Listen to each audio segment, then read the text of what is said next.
Bell घंटी को भी दबा दें ताकि हमारे नए वीडियो आपको लगातार मिलते रहें।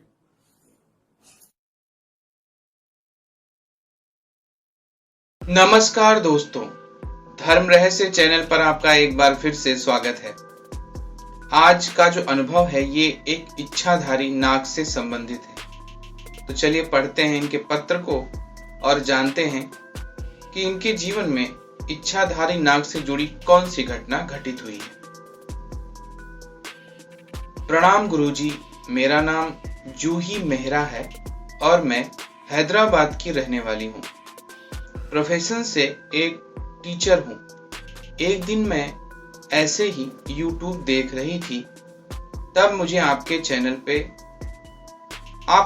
पे लोग अपने अपने अनुभव भेजते हैं, तो मैंने सोचा कि मैं भी मेरा अनुभव सेंड करूं और आपसे जान सकूं कि यह मेरे साथ आखिर हो क्या रहा है। आप बहुत अच्छा काम कर रहे हैं, जो लोगों का मार्गदर्शन उनके अनुभवों को शेयर कर रहे हैं। गुरुजी, बचपन से आज तक मैं इच्छाधारी नाग के सपने देखती आई हूँ। साथ ही नाग माता मनसा देवी जी की भी भक्त हूँ। मैं जब 14 साल की थी तब से उनकी भक्ति कर रही हूँ। यह मेरा सच्चा अनुभव है। सपनों में मुझे हर रात दिखाईता है। प्लीज बताएं कि यह नाग माता की भक्ति करने से हो रहा है क्या, क्योंकि अब सिर्फ बात सपनों तक सीमित नहीं रही।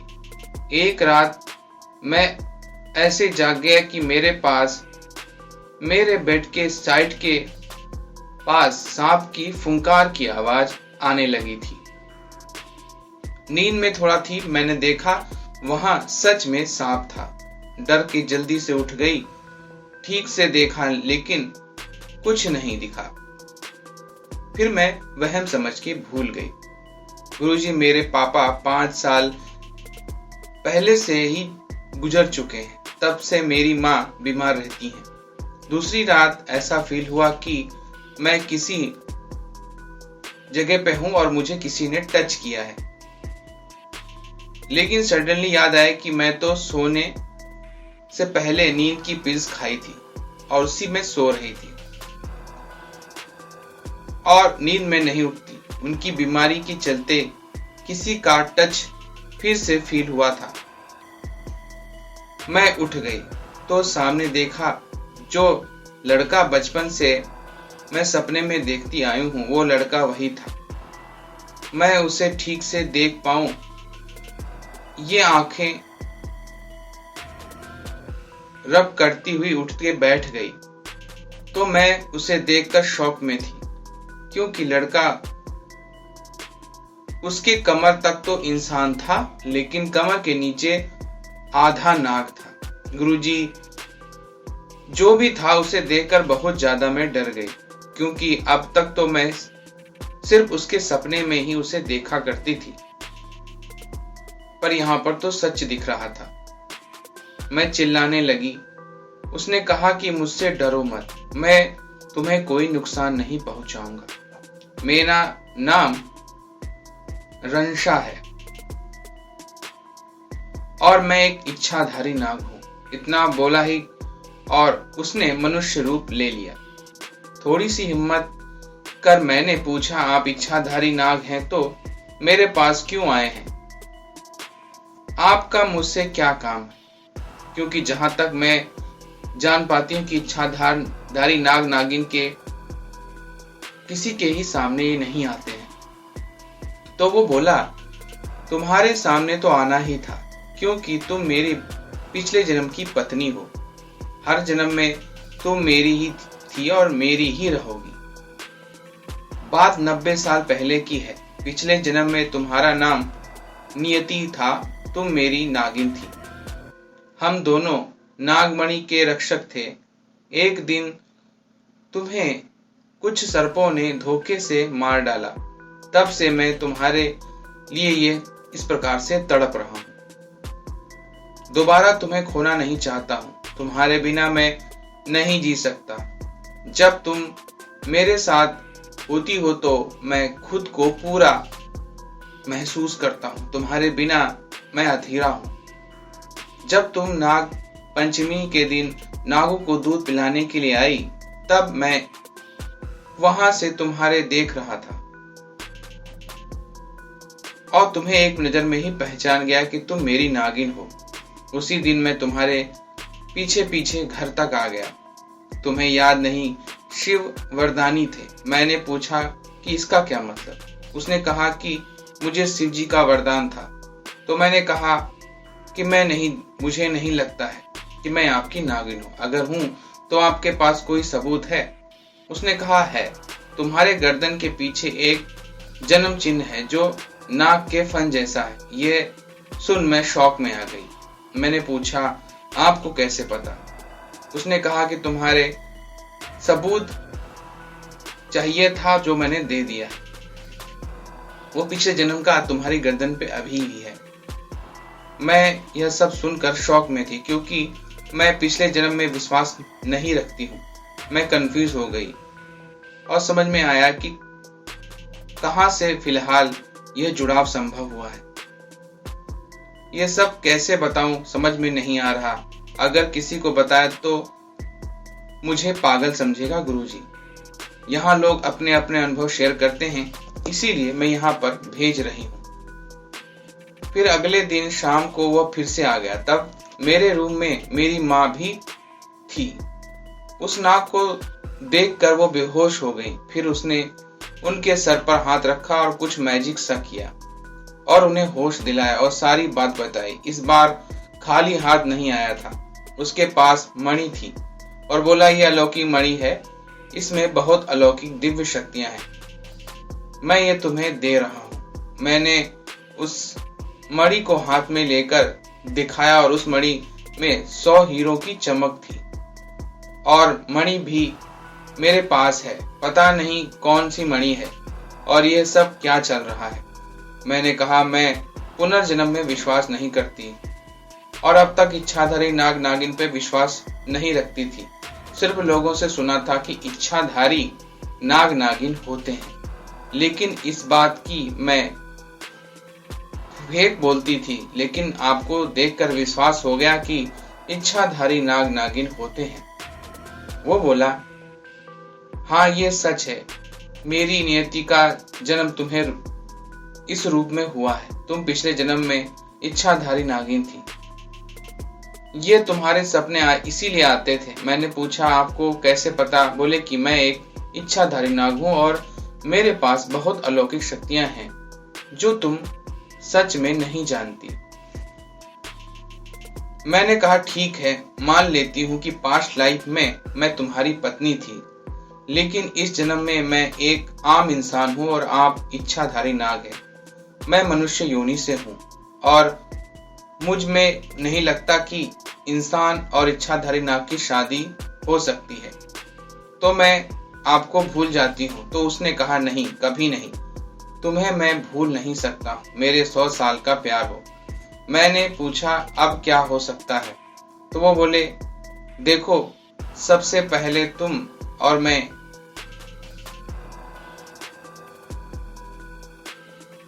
पिछले जन्म में तुम जो अब नहीं हो, तुम खेलती थी। और दूसरी बात, तुम इस जमाने में नाग माता की भक्त हो। उनकी पूजा पाठ कर तुम में अलौकिक शक्तियां पैदा हो रही हैं, क्योंकि तुम जो भी कोई उनकी पूजा पाठ साधना करता है उनमें अपनी खुद की शक्तियां पैदा होती ही हैं। इसलिए ये तुम भी इच्छाधारी नागिन बन सकती हो और नागलोक में भी रह सकती हो। मुझे जो कुछ समझ में नहीं आ रहा था, क्यों कह रहा है ऐसा लग रहा था कि मैं सपना देख रही हूँ। कुछ खास किया करके तुमने इच्छाधारी बदल दूंगा, यानी कि इच्छाधारी नाग में ये उसको बदलने की शक्ति नाग रखता है, ऐसा वो कहा।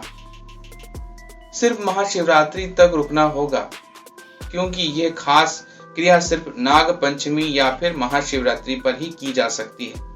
मैं बस तुम्हें फिर से पाना चाहता हूँ। बस इतना बताना, तुम्हारा कोई बॉयफ्रेंड था या नहीं अभी?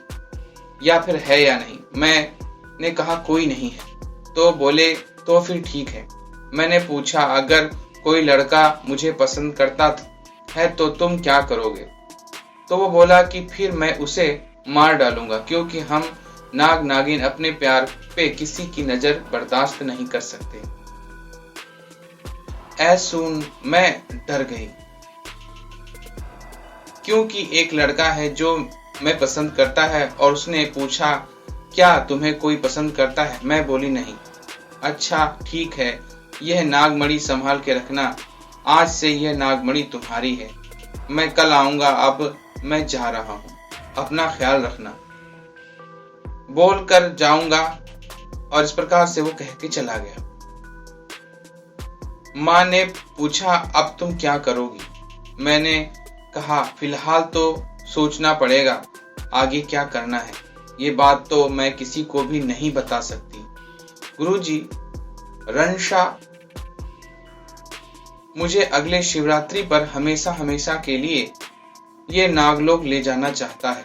पता ये सब अचानक हुआ है और पता भी नहीं चल रहा है, क्योंकि ऐसा क्या हुआ है मुझे कुछ समझ में नहीं आ रहा। दूसरों के हाथों से मरने से उसका जन्म होना, यह सब आज तक फिल्मों में देखा था। नागों की मौत और फिर नए जन्म। रियल लाइफ में ऐसा कुछ भी नहीं है और ना कभी सुना है। अब तक तो रंशा ने मुझे खोई हुई कई सारी गुप्त विद्याएं भी सिखाई हैं। मेरी लाइफ तो पूरी तरह से चेंज हो रही है। गुरुजी, यह मेरे साथ हुआ है। मैं कभी सोच भी नहीं सकती थी कि पास्ट लाइफ में मेरा कनेक्शन सीधा सीधा नागलोक से होगा। कृपया बताइए, मुझे पागल मत समझिएगा, क्योंकि दोस्तों के बीच लगता है कि मैं पागल हो गई हूँ। जिनके साथ ये सब हो रहा होता है बस वो ही जान सकते हैं। ये बात सिर्फ माँ को ही पता है। मुझे लगा कि पहले यह किसी को नहीं मालूम होना चाहिए था, इसलिए मैंने मेरा अनुभव इस चैनल पे ही अब भेजा है। अगर आप चाहते हैं तो मेरा अनुभव अपने चैनल पर प्रकाशित कर सकते हैं। गुरुजी, यह मेरा अनुभव प्लीज जरूर अपनी राय दीजिएगा और सभी धर्म रहस्य के व्यूवर्स को मेरा प्रणाम। गुरुजी, क्या पिछले जन्म में कोई परेशानी आ सकती है और क्या अब तक किया गया है जो पिछले जन्म का कारण हो सकता है? प्लीज इसके बारे में भी बताइएगा। तो देखिए, यहाँ पर इनके जीवन में पिछले जन्म से जुड़े हुए कुछ तारकों का पता लगा है। अगर आप पूरी तरह से सत्य बोल रही हैं तो इसका अर्थ ये हुआ कि आप पिछले जन्म में अवश्य ही सर्प योनि या नाग योनि से संबंधित हो सकती हैं, क्योंकि कोई भी मनसा देवी की पूजा केवल विचार मात्र से या प्रेरणा से शुरू करता है तो इसका मतलब उसका नागलोक से कोई ना कोई संबंध अवश्य है। रही बात आपकी, अगर बातों में सत्यता है तो आप पूर्व जन्म में अवश्य ही नागिन रही होंगी। ऐसी अवस्था में नागलोक का आपका पति अगर आपको वापस चाहता है तो वह आपको वापस लेकर के ही जाएगा। अब दो ही बातें हो सकती हैं, या आप बहुत ही उच्च कोटि की साधिका बने और तब आप ये निर्धारित कर सकती हैं कि आपका पति यानी नाग आपको आपकी इच्छा के विरुद्ध ले जा सकता है अथवा नहीं। बाकी आप उसकी इच्छा अनुसार ही चलने को मजबूर हो जाएंगी, क्योंकि वह शक्तिशाली है, मनुष्य रूप धारण कर सकता है, मायावी भी है। ऐसी अवस्था में आपको मनसा देवी की संपूर्ण सिद्धि करने की आवश्यकता है, क्योंकि किसी भी परेशानी का हल तभी संभव है जब माता मनसा देवी यानी कि नागों की सबसे बड़ी माता आपको मार्गदर्शित करें। इसके लिए या तो आप गुरु मंत्र की सिद्धि कर लीजिए और फिर माता मनसा की साधना करेंगी तो उनकी सिद्धि अवश्य हो जाएगी, या फिर किसी योग्य गुरु से माता मनसा की संपूर्ण विधि प्राप्त कर उनकी भयंकर उपासना करें और उन्हें साक्षात प्रकट होने को विवश करें। आप ऐसा इसलिए कर सकती हैं क्योंकि पूर्व जन्म में आप नागिन थीं और इससे आपको उनका जब मार्गदर्शन प्राप्त होगा तो वो न सिर्फ आपको सिद्धियां प्रदान करेंगी बल्कि मार्ग भी बताएंगी कि अगर पूर्व जन्म में आपके साथ जो संबंध था उसे इस जन्म में आपको निभाना चाहिए अथवा आगे बढ़ना चाहिए और उच्च लोकों की ओर गमन करना चाहिए, यानी स्वर्ग या मुक्ति के मार्ग को खोजना चाहिए। तो आपको कौन सा मार्ग चुनना है यह केवल माता मनसा देवी ही बता सकती हैं। उसके लिए दो मार्ग हैं, माता मनसा देवी की संपूर्ण और अति भयंकर साधना अथवा गुरु मंत्र साधना करने के बाद माता मनसा देवी की साधना कर उनका आवाहन कर उन्हें सिद्ध करना। तो आपको जो उपयुक्त लगे वह कीजिए। तो ये था आज का इनका अनुभव। अगर आपको ये पसंद आया है तो लाइक करें, शेयर करें, सब्सक्राइब करें चैनल को और अगर चैनल पर नए हैं तो आपका दिन मंगलमय हो। धन्यवाद।